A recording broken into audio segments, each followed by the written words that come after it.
Hello students, welcome to Ramrayane biology classes. Ramrayane biology classes में आपका स्वागत है। Students, in by previous lecture we have learn about the respiration. और जो last topic हमने वहाँ पर कवर किया था कि जो रेस्पिरेशन है और यू कैन से जो गैसेस एक्सचेंज है, in what way it is occurring in the aquatic animals and the terrestrial animal we have completed. Now today our topic of discussion is the next life process, that is transportation. ठीक है बच्चों, तो आज हम यहाँ पर पढ़ेंगे कि जो ऑर्गेनिजम्स होते हैं उनमें ट्रांसपोर्टेशन कैसे होता है। As you know, organisms they are made up of cells, cell से बनते हैं सभी। अब जो ऑर्गेनिज्म हैं they are of unicellular and multicellular, कि जो सिंगल सेल से बने होते हैं, लाइक प्रोटोजोआ हमारे पास है, अमीबा हमारे पास है एग्जाम्पल उसका। इस तरह हमारे पास कुछ यू कैन से फंगस हो सकती है, जैसे हमारे पास क्लामिडोमोनास है। कुछ ऐसे फंगस हैं जो यूनिसेलुलर हैं, दैट मीन्स हमारे पास हर काइंड का ऑर्गेनिज्म है। पैरामीशियम है, यूग्लिना है, ऑल दीज आर, प्लेनेरिया है, all these are unicellular organism. तो जब ऑर्गेनिज्म मल्टी सेलुलर होगा तो उसमें कॉम्प्लेक्सिसिटी बहुत ज़्यादा होगी, उसमें टिश्यू भी बनेंगे, ठीक है ना। टिश्यू से फिर ऑर्गन्स भी बनेंगे एंड ऑर्गन से ऑर्गन सिस्टम बनेगा। तो दैट मीन्स जो ऑर्गन्स हैं they are situated at different locations, उनकी लोकेशंस अलग अलग होगी। और जब अलग अलग लोकेशंस होगी, if you are take a example of the plant, if you are talking about the you can say cells of the roots and we are talking about the tip of the plant, the things which are synthesized in leaves, or you can say at the tip, they reaches up to the you can say bottom, or you can say up to the root you can say.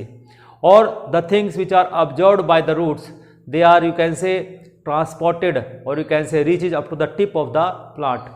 तो वही जो mechanism की हम बात करते हैं that is called transportation. और अगर हम ह्यूमन बींग्स की बात करते हैं कि हमारे पास जो मेन ऑर्गन है, सपोज हम रेस्पिरेशन की बात हमने की है कि जो ऑक्सीजन है और जो कार्बन डाइऑक्साइड हमारी बॉडी से बाहर निकलती है, okay, and oxygen how it reaches up to our different body parts, कि कैसे पहुंच पा रही है, it is again through a you can say transportation process. So today we are here to learn about more about the transportation process. Let us discuss more about the transportation, what is transportation is and how this transportation occurs in human beings. Let us start the lecture with transportation in human beings. तो सबसे पहले we are going to study about the definition of transportation. Transportation एक ऐसी process है जिसमें कोई भी substance, ठीक है ना, जो सिंथेसाइज होता है, ठीक है ना, और या ऑब्जर्व होता है, या तो वो सिंथेसाइज हुआ या वो ऑब्जर्व हुआ इन वन पार्ट, कि एक किसी पार्ट में वो या तो सिंथेसाइज होता है या ऑब्जर्व होता है। जैसे for example we can take here example of roots, कि रूट्स में वाटर ऑब्जर्व होता है and it reaches to the tip. और अगर हम टिप में देखें, टिप में हमारे पास क्या होते हैं, लीव्स होते हैं, तो वहां पर क्या सिंथेसाइज होता है, food is synthesized in the leaves and that food is reaches to the you can say bottom of the plant, that is roots, and from the roots you can say the water and minerals they are reaches to the you can say tip of the plant. तो इसलिए जो organism है carry to other part of the body। तो कहने का मतलब है बच्चों यहाँ पे कि कोई भी मटेरियल हो सकता है which is synthesized or absorbed in one part of the organism is carried to the other part, कि जो दूसरे पार्ट में ट्रांसपोर्ट हो, उसको हम क्या कहेंगे, ट्रांसपोर्टेशन हम उसको कहते हैं। Now come to the transportation in human beings, कि in human beings transportation how it is occurring. There are two circulatory systems in human beings, कि जब भी सर्कुलेटरी सिस्टम्स की बात होती है, we have learn in previous classes that there are two kinds of the circulatory systems. एक होता है open circulatory system and second one is closed circulatory system. अब जो ओपन सर्कुलेटरी सिस्टम है, यहां पर जो ब्लड का फ्लो होता है, ठीक, ओके, ऑर्गेनिज्म के अंदर वो ब्लड वेसल्स के थ्रू होता है। मींस क्लोज्ड वेसल्स और network of vessels is not there. वहां पर एक ओपन स्पेस होता है और ओपन स्पेस में ब्लड जाता है, लाइक इन कॉकरोच और यू कैन से इंसेक्ट्स, वहां पर open circulatory system is found. But if you are talking about the close circulatory system, in this kind of circulatory system we will find that the blood, or you can say the fluid, is circulated in, you can say, network of, you can say, blood vessels. वहाँ पर vessels होती हैं जिसमें closed way में blood circulate करता है. Okay, उसको हम closed circulatory system कहते हैं. तो human beings में closed circulatory system is found. Okay, and through which the materials are transported to the relevant organs and tissues. और कि जो fluid है, और वो fluid जो है वो carry करता है different nutrients को. Okay, oxygen like nutrient, digested form of the food, hormones, इन सब को वो कैरी करता है. ठीक है ना. Which you can say transported to the relevant organs and the tissues and they are of, you can say, पहला है इसमें ब्लड वेस्कुलर सिस्टम, इसमें हम आ जाता है, और दूसरा लिम्फेटिक सिस्टम. तो that means if you are talking about the circulatory system in human beings और ट्रांसपोर्टेशन इन ह्यूमन बींग्स, तो हम दो चीज़ें यहाँ पर देखते हैं. एक तो ब्लड वेस्कुलर सिस्टम हम स्टडी करेंगे ह्यूमन बींग्स में, और दूसरा लिम्फेटिक सिस्टम. तो ये दो सिस्टम मिलते हैं जिसके थ्रू सारा का सारा ट्रांसपोर्टेशन, जितने भी मटेरियल है, चाहे वो डाइजेस्टेड फॉर्म ऑफ फूड हो, चाहे वो ऑक्सीजन की बात हो, चाहे वो कार्बन डाइऑक्साइड की बात हो, और चाहे वो हार्मोन्स की बात हो, और अदर मटेरियल्स की बात हो, they are transported through these two systems. Okay, first of all we will discuss about the blood vascular system. अब जब भी ब्लड वेस्कुलर सिस्टम की बात है, it is related to the blood, और ब्लड से रिलेटेड जितने भी हमारे पास ऑर्गन्स हैं उनकी हम बात करने वाले हैं यहाँ पे. सबसे पहले देखिए, जो ब्लड वेस्कुलर सिस्टम है is that which has tubes full of fluid. अब ट्यूब्स का मतलब यहाँ पे किससे है? ट्यूब्स का मतलब होता है यहाँ पे हमारे पास जो ब्लड वेसल्स है, ब्लड वेसल्स से हम, हमारा मतलब होता है जो ब्लड वेसल्स हैं हमारे ह्यूमन बींग्स में, वो तीन तरह की होती हैं. आर्टरीज होती है, वेन्स होती है, एंड कैपिलरीज होती हैं. तो वो ट्यूब्स हैं which are full of fluid. Fluid का मतलब यहाँ ब्लड से है. To be transported from one part to the another. तो यहाँ पर कि एक जगह से दूसरी जगह पे ट्रांसपोर्ट होता है. If you are taking example of carbon dioxide and you can say oxygen from the lungs is loaded in the blood. Okay, and from the blood it is distributed to the different cells of the body. And जब वो respire कर लेते हैं different cells, वहाँ से जो carbon dioxide evolve होती है, that is again come to the blood, and blood is carry that carbon dioxide to the lungs, and from the lungs it is comes out our body. तो in this way you can say the transport occurs in the blood vascular system. अब blood vascular system comprises, that is heart, the main you can say organ which pumps this fluid, या जो blood है उसको pump करता है. तो एक part तो हो गया इसका, हार्ट हो गया, the organ which pump and receives blood, और फ्लूइड को ये रिसीव करता है. दूसरा पार्ट हो गया हमारे पास blood, the second part of the blood vascular system. Now third part is the blood vessels. तो यहां पर हमारे पास टोटल 3 पार्ट हैं. First part is heart, second part is blood, and third one is blood vessels. Okay, तो blood vessels क्या है? These are the tubes through which blood flows, and they are of 3 types. ये 3 तरह की होती हैं. पहला होता है इसमें आर्टरी, दूसरा होता है इसमें वेन, और तीसरा होता है इसमें capillaries. Okay, these 3 things we are going to discuss in detail now. First of all we will discuss about the blood today, कि हम आज ब्लड के बारे में स्टडी करेंगे, और उसके बाद अगला जो लेक्चर आएगा उसमें हम दैट इज हार्ट के बारे में और ब्लड वेसल्स के बारे में डिस्कस करेंगे. चलिए सबसे पहले शुरू करते हैं ब्लड के बारे में. ब्लड क्या है? एज यू नो, हम कह रहे हैं कि ये ब्लड मूव करता है, मीन्स एक प्लेस से दूसरी जगह मूवमेंट दिखाई देती है, इसलिए हम इसको बोलते हैं it is a mobile tissue. ये एक टिश्यू है, मोबाइल है, रेडिश कलर्ड होता है, रेड कलर का होता है. रेड कलर इसलिए है बिकॉज इसके जो आरबीसी जो ब्लड कार्पसल्स होती हैं उसमें एक हीमोग्लोबिन पाया जाता है which is red in colour, जो एक पिगमेंट है which add you can say red colour to the blood.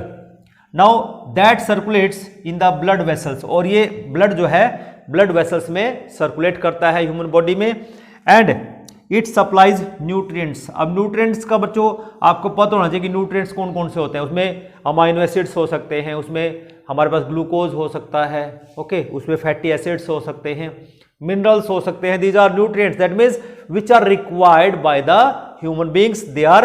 And further oxygen है which is transported to all the living cells and removes waste product, और cells के अंदर जो during metabolic processes the you can say waste products are formed and they are removed by the help of the blood, and CO2 is also a by product which is you can say respired during you can say oxidation of the nutrients, and it comes into the blood. Okay, and it has two component. भी जो blood है इसके दो component हमारे पास होते हैं, one is plasma and second is blood corpuscles, और blood corpuscles को हम कह देंगे यहाँ पे formed element. Now let us discuss about these two component, plasma and blood muscles.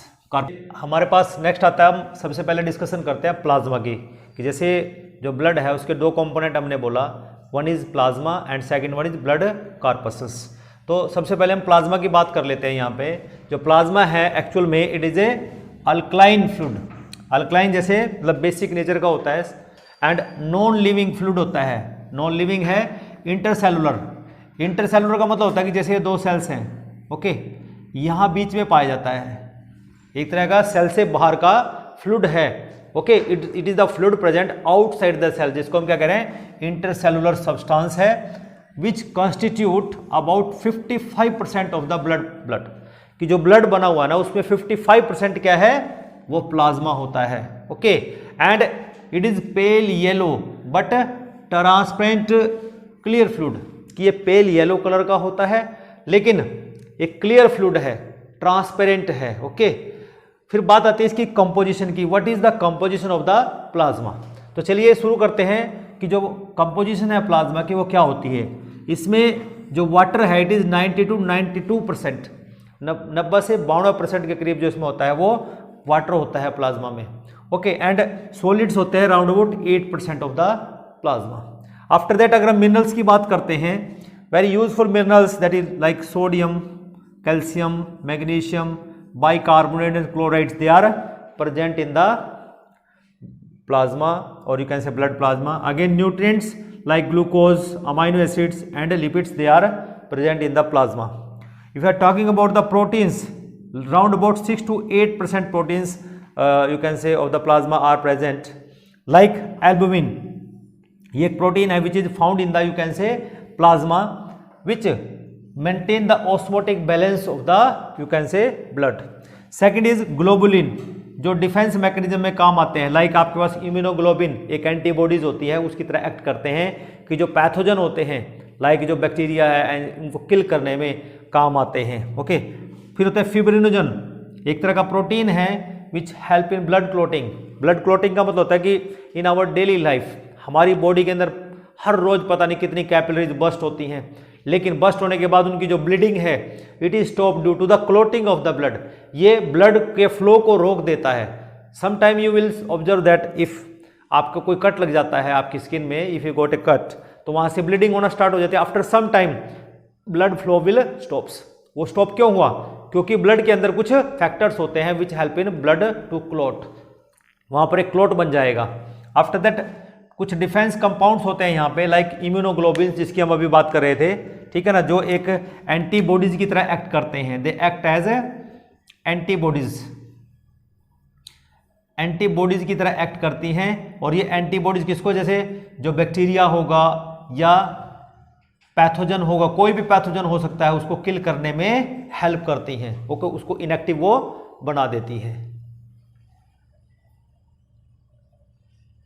इसमें हमारे पास लाइसोजाइम, जो लाइसोजाइम है कि ये भी एक तरह के एंजाइम्स होते हैं which are present in the you can say plasma. कुछ लार्जर प्रोटीन्स होते हैं like properdin, these proteins are present in the blood plasma, okay. Next आता है एक्सक्रीटरी सब्सटेंसेस दे कैरी, जैसे यूरिया है हमारी बॉडी के अंदर बनता है, यूरिक एसिड है, कुछ अमोनिया, कुछ क्रेटाइन है, कुछ क्रेटेनाइन है, ये कुछ एक्सक्रीटरी सब्सटेंस है, they should be excreted out from the body. Next है फिर डिजोल्व्ड गैसेज होती हैं, ऑक्सीजन है, कार्बन डाइऑक्साइड है, नाइट्रोजन। नाइट्रोजन जो है हमारे ब्लड के अंदर वो डिजोल्व फॉर्म में प्रेजेंट होती है। आफ्टर दैट हार्मोन्स, कि जो हार्मोन्स हमारे एंडोक्राइन ग्लैंड्स हैं वो हार्मोन सीक्रेट करते हैं, they are you can say present in the blood plasma. कुछ vitamins and enzymes they are present in the blood plasma, and you can say blood clotting factor they are present in the blood plasma. This is about the you can say composition of the blood plasma, okay, after that the functions की अगर हम बात करें कि composition पढ़ने के बाद अभी आता है कि इसके फंक्शन क्या होंगे ब्लड प्लाज्मा के। तो सबसे पहला फंक्शन अगर देखें, prevention of the blood loss by the blood clotting. अगर कोई इंजरी हमें हो जाती है और हमारा जो ब्लड है इट स्टार्ट्स ब्लीडिंग, अब वो ब्लीडिंग अगर लगातार होगी तो हमारी डेथ हो सकती है। तो उसको प्रिवेंट करने के लिए इसके अंदर क्लोटिंग फैक्टर्स प्रेजेंट होते हैं और एक फिब्रिनोजन प्रोटीन होता है विच help in clotting of the blood. तो इसका मतलब क्या कि ब्लड लॉस को प्रिवेंट करता है blood plasma. After that retention of the fluid in the blood, कि ब्लड के अंदर फ्लूइड को रिटेन करना, मीन्स वाटर कंटेंट को रिटेन करना, उसके लिए यहाँ पर हमारे पास एक एल्बुमिन प्रोटीन है और दूसरा ग्लोबुलिन प्रोटीन है विच रिटेन वाटर। ये जो ग्लोबुलिन प्रोटीन्स हैं और जो एल्बुमिन है ये वाटर को ब्लड के अंदर रिटेन करके रखते हैं। तो दैट मीन्स ये रिटेंशन ऑफ द फ्लूइड में हेल्प करता है blood plasma. Now globulin called immunoglobulin को क्या काम करता है, ये एंटीबॉडीज की तरह एक्ट करते हैं कि कोई भी पैथोजन अगर हमारी बॉडी के अंदर एंटर होता है तो ये क्या करती हैं, एंटीबॉडीज उसके साथ बाइंड करके उसको ये किल करने में हेल्प करती हैं। नेक्स्ट है फिर blood proteins act as a acid base buffer, कि एसिड बेस बफर का ये काम करते हैं, एसिड बेस बफर का ये काम करते हैं and hence maintain the pH, कि हम जो मर्जी हमारे ब्लड प्लाज्मा के अंदर जाता जाए इसकी जो पीएच है वो मेंटेन रहती है, वो कभी नहीं बदलती, उसी को हम बफर कहते हैं। बफर का मतलब उसमें कोई भी चीज़ ऐड हो, चाहे वो बेसिक हो एसिडिक हो, वो कभी भी उसकी पीएच नहीं बदलेगी, इट मेंटेन द पीएच। तो इसका मतलब जो प्लाज्मा है वो क्या करता है, ब्लड की पीएच को मेंटेन करने में हेल्प करता है with the help of the you can से एसिड बेस बफर्स, जो कुछ प्रोटीन्स हैं वहाँ पे हेल्प करते हैं। नेक्स्ट है फिर transport of the certain material, कि कुछ मटेरियल है उसकी ट्रांसपोर्ट में हेल्प करता है। एज यू नो हमने सारे भी जितने लिखे जैसे हार्मोन्स की बात की है, डिजोल्व गैसेज की बात की है, ठीक है ना, कुछ एक्सक्रीटरी प्रोडक्ट्स की बात की है, all these substances are you can say transported through this materials. Next है डिस्ट्रीब्यूशन ऑफ द हीट, कि जो कुछ प्लाज्मा प्रोटीन्स हैं कि हमारी बॉडी में हीट का डिस्ट्रीब्यूशन, इक्वल डिस्ट्रीब्यूशन होना है, कि जो हीट प्रोड्यूस होती है कि हमारी बॉडी के अंदर एक वार्मथ रहती है, एक टेम्परेचर मेंटेन रहता है, it is due to the you can say plasma proteins. तो बच्चों आज के इस लेक्चर में हम इतना ही करेंगे। अगला जो लेक्चर होगा हमारा that is about the blood corpuscles. ठीक है बच्चों, आज के लेक्चर में इतना ही। और अगर आपको ये लेक्चर अच्छा लगा हो तो मेरे चैनल को सब्सक्राइब कीजिए, लाइक कीजिए और दूसरों के साथ शेयर जरूर कीजिए। तो अगले लेक्चर में हम डिस्कस करने वाले हैं जो ब्लड कार्पसेल्स हैं जिनको हम फॉर्म्ड एलिमेंट्स कहते हैं। तो इंतजार कीजिए। Till then have a nice day. Thank you.